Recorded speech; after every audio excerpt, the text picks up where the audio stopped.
আওয়ামী লীগের কার্যক্রমে নিষেধাজ্ঞা তুলে নেয়ার সম্ভাবনা নাকচ আইন উপদেষ্টার। ডক্টর ইউনূসের নেতৃত্বে ফেব্রুয়ারিতেই হবে নির্বাচন বললেন অ্যাটর্নি জেনারেল। ধীরে ধীরে স্বাভাবিক হচ্ছে খাগড়াছড়ি। 4 দিন পর খুলছে দোকানপাট, বাড়ছে মানুষের পদচারণা। সীমিত পরিসরে দূরপাল্লার বাস চলাচল শুরু। খুলনায় যুবককে ঘুমন্ত অবস্থায় হত্যা, গুলির খোসা উদ্ধার। পূর্ব শত্রুতার জেরে খুন ধারণা স্বজনদের। নারায়ণগঞ্জে ডাকাত সন্দেহে মারধরে নিহত এক। ভূমি অফিসগুলো যেন দুর্নীতির আখড়া। দালালের দৌরাত্মে মাসের পর মাস ঘুরেও মিলে না সেবা। টাকা দিলেই তড়িৎ গতিতে সমাধান। সুনির্দিষ্ট অভিযোগ পেলে ব্যবস্থার আশ্বাস।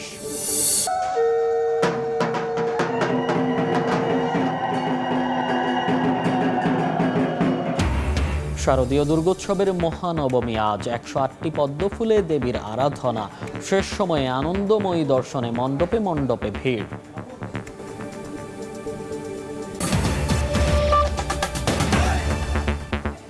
বাংলার সময় সঙ্গে আছি আমি মনির হোসেন। লীগের কার্যক্রমের ওপর থেকে নিষেধাজ্ঞা তুলে নেয়ার কোনো সম্ভাবনা নেই, বরং দল হিসেবে আন্তর্জাতিক অপরাধ আদালতে বিচারের ব্যবস্থা করা হচ্ছে বলে জানিয়েছেন আইন উপদেষ্টা আসিফ নজরুল। দুপুরে বরিশালে শঙ্কর মঠ দুর্গাপূজা মণ্ডপ পরিদর্শন শেষে তিনি আরও বলেন, আওয়ামী লীগ নিয়ে নিউ ইয়র্কে দেয়া প্রধান উপদেষ্টার সাক্ষাৎকারের অংশটি কেবলই থিওরিটিক্যাল। আগামী নির্বাচনের আগে তো নয়ই, অদূর ভবিষ্যতেও দলটির কার্যক্রমের উপর থেকে নিষেধাজ্ঞা তুলে দেওয়ার সম্ভাবনা নেই।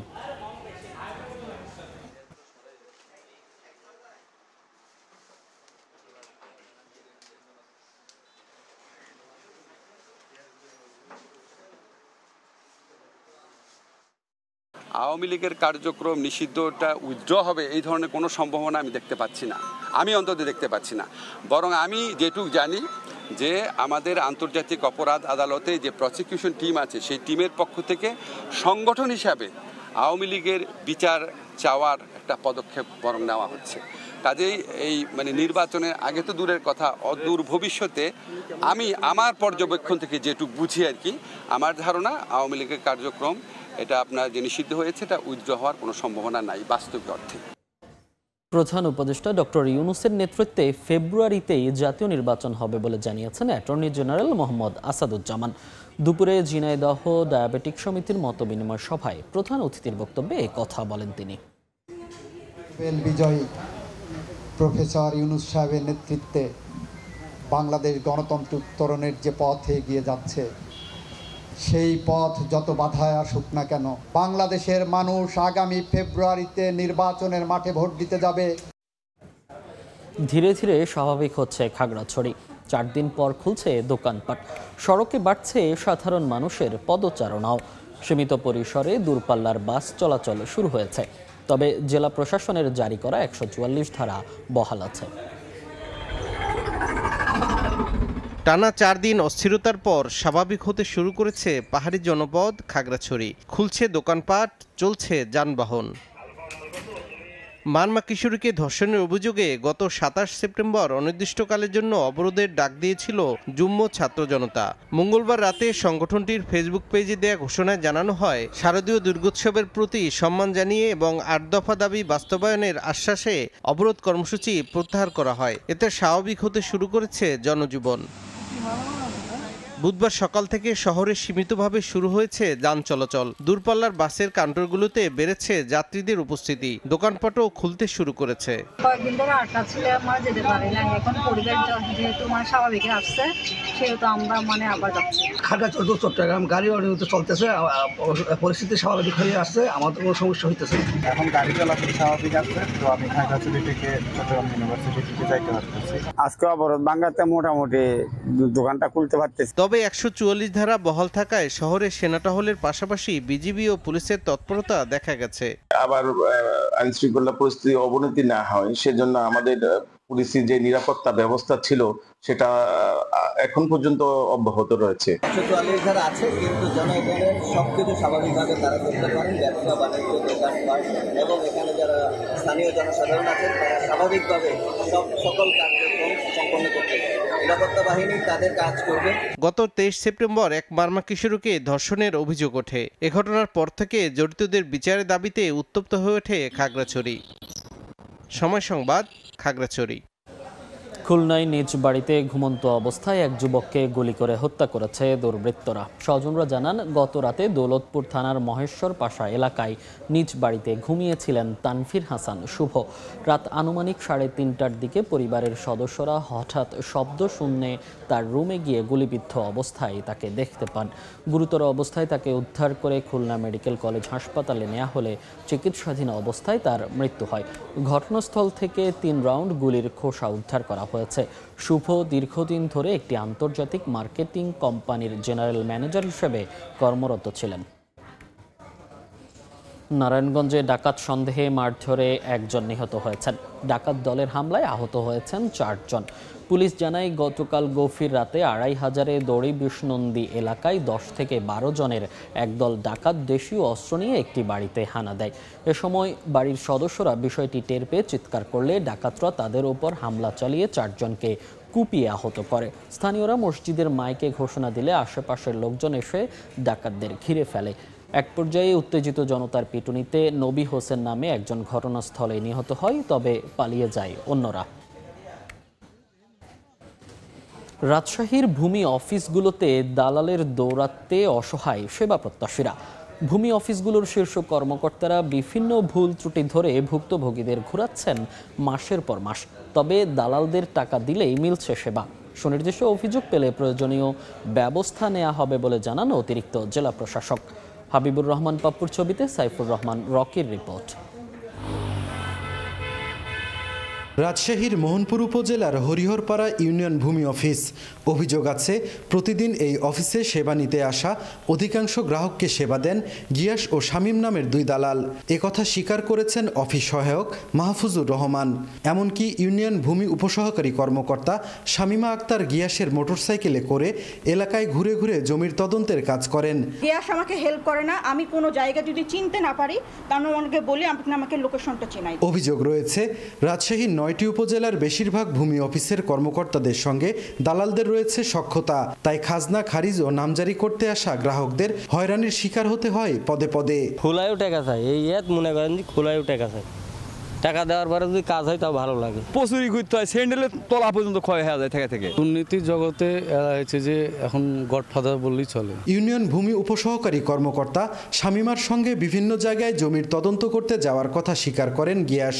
তবে বেশ কয়েক দফা ফোন দিলেও রিসিভ করেননি দালাল শামীম। চরম ভোগান্তিতে যখন বেকায়দায় সেবা প্রত্যাশীরা, তখন সেবার মান বাড়ানোর বুলি আওড়ান ভূমি বিভাগের সহকারী কমিশনার ও উপজেলা নির্বাহী কর্মকর্তা। দালাল তখনই ঢুকছে হয়তোবা যে সে নিজে যখন কাজ করতে পারছে না, তখন আরেকজনের শরণাপন্ন হচ্ছে এবং সে তার এই অজ্ঞতার একটা সুযোগ নিচ্ছে। আমার এখানে কোনো দালাল সিন্ডিকেট বলতে কিছু নাই। কিছু মানুষ আছে যাদের কাজ হচ্ছে অভিযোগ করা, অভিযোগ করিয়া তারা জীবিকা নির্বাহ করে। আমি ওই যে মানুষের যে কাজগুলো করে দিই মিডিয়া, হ্যাঁ এতটুকু, তাছাড়া তহসিলদারের সাথে আমার কোনো দেনা পাওনা বা কোনো ইয়ে নাই। এদিকে সুনির্দিষ্ট অভিযোগ পেলে প্রয়োজনীয় ব্যবস্থা নেয়ার কথা জানায় জেলা প্রশাসন। যিনি কর্মকর্তা আছেন তার একটু অবহেলা আছে, বা যিনি যারা কর্মচারী আছেন আমাদের ইউনিয়ন ভূমি সহকারী কর্মকর্তা, তাদের অবহেলা আছে।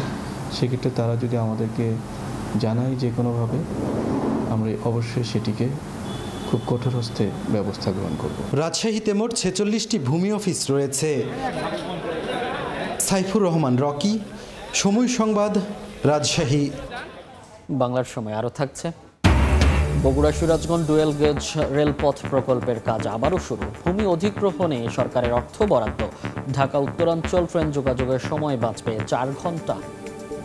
দেখতে দেখতে বিদায়ের ক্ষণ উপস্থিত। আর মাত্র একদিন পরেই দেবী দুর্গা ফিরবেন কৈলাসে। মহানবমীতে বিহিত পূজায় মণ্ডপে মণ্ডপে ত্রিনয়নীর আরাধনা ও জগতের মঙ্গল কামনা করেন ভক্তরা।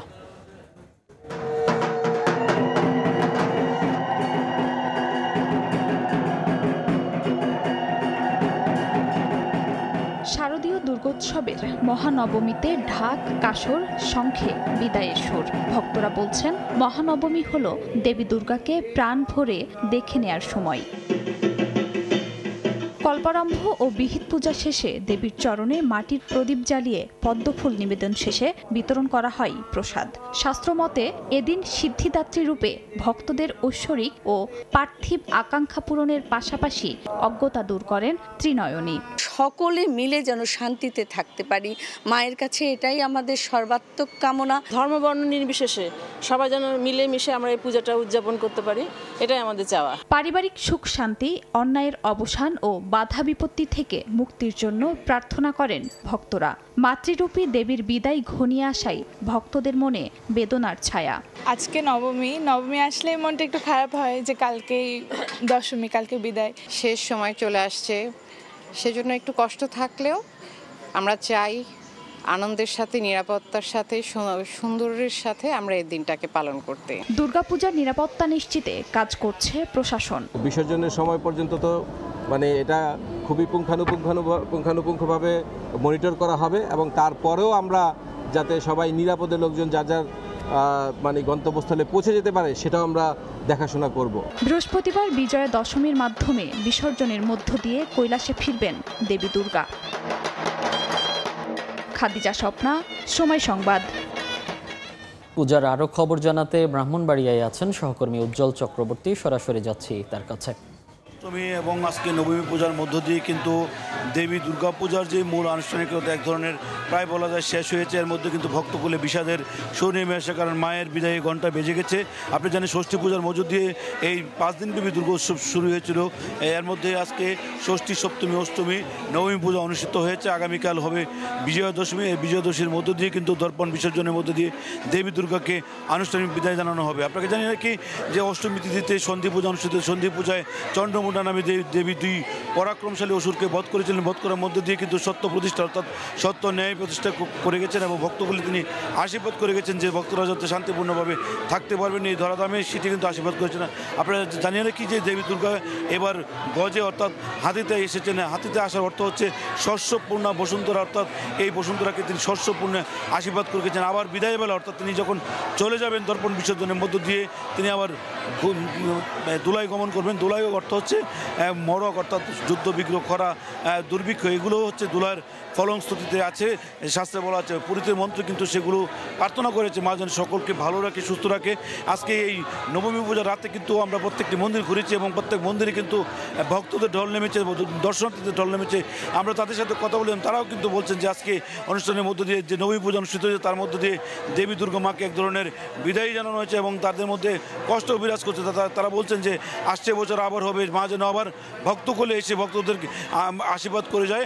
তারা কিন্তু সেই প্রার্থনায় কিন্তু আশা করেছেন। আগামীকাল যে বিজয়া দশমী অনুষ্ঠানটি হবে এবং সিঁদুর খেলা, সেটি কেবল আনুষ্ঠানিকতা এবং সেটি অল্প সময়ের মধ্যে শেষ হবে বলে আমাদেরকে পুলিশ জানিয়েছে। এখানে যারা দর্শনার্থীরা আছে তারা কিন্তু বিভিন্ন পূজা মণ্ডপ পরিদর্শন করছেন। আপনারা জানেন 581টা মন্দিরে ব্রাহ্মণবাড়িয়া জেলায় কিন্তু শারদীয় দুর্গাপূজা অনুষ্ঠিত হচ্ছে। এর মধ্যে এবার কিন্তু শান্তিপূর্ণভাবে এখন পর্যন্ত বলে সবগুলো পূজা মণ্ডপে পূজা অনুষ্ঠিত হয়েছে। আইনশৃঙ্খলা বাহিনীর পক্ষ থেকে সর্বোপস্থিত আমরা লক্ষ্য করেছি কোথাও কোনো ধরনের অপ্রীতিকর ঘটনা ছাড়াই কিন্তু এই পূজার যে 5 দিনব্যাপী আনুষ্ঠানিকতা এখন পর্যন্ত শেষ হয়েছে। আমরা আইনশৃঙ্খলা বাহিনীর সদস্যদের সাথে কথা বলেছিলাম, তারা বলছেন বেশ কয়েক স্তরের নিরাপত্তা ব্যবস্থা জোরদার করেছেন।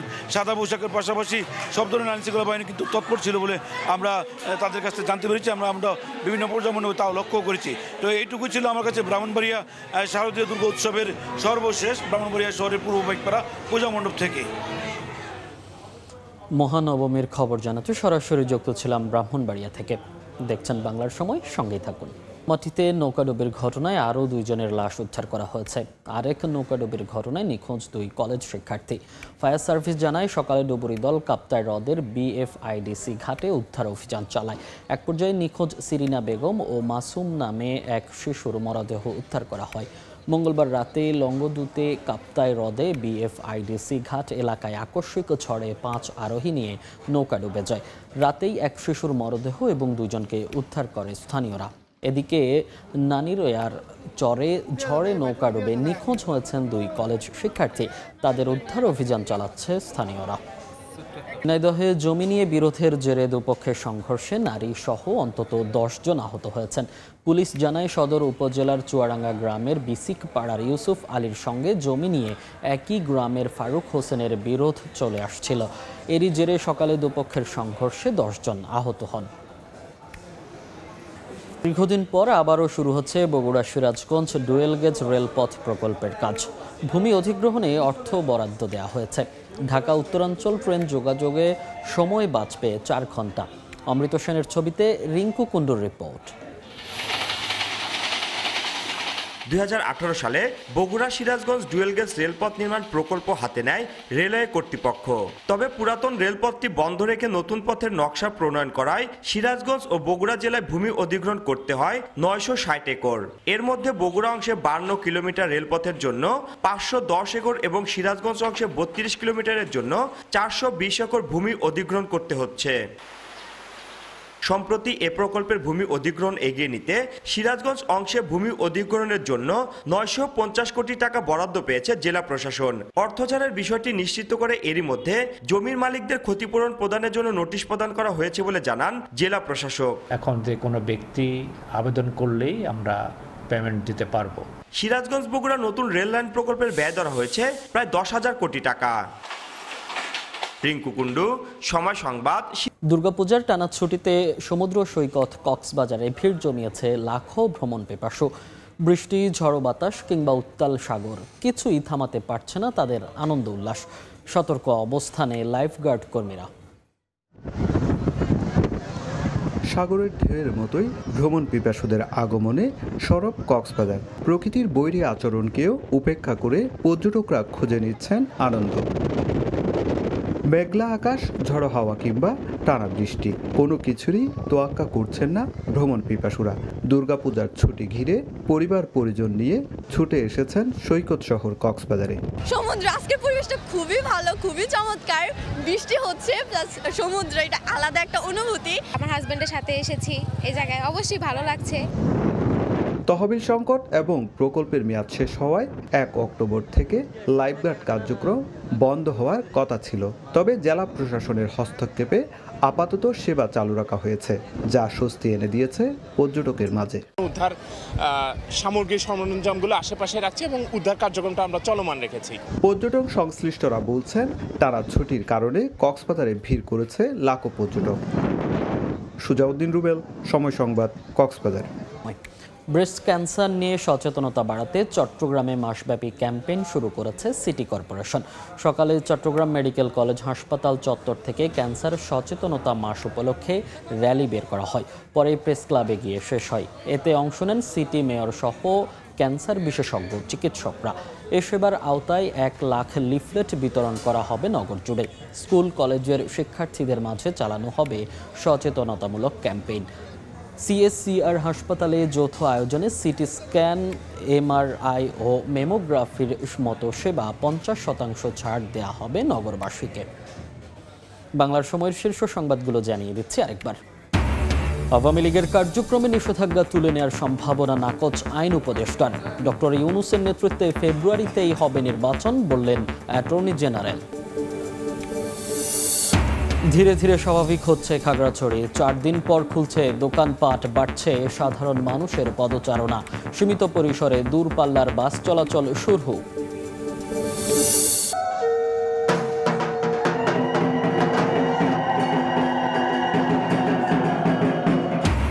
শারদীয় দুর্গোৎসবের মহানবমী আজ। 108টি পদ্ম ফুলে দেবীর আরাধনা। শেষ সময়ে আনন্দময়ী দর্শনে মণ্ডপে মণ্ডপে ভিড়।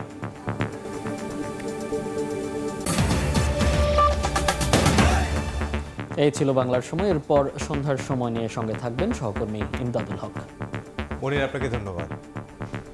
সন্ধ্যার সময় নিয়ে ফিরছি কিছুক্ষণ পর, সঙ্গে থাকুন সময়ের।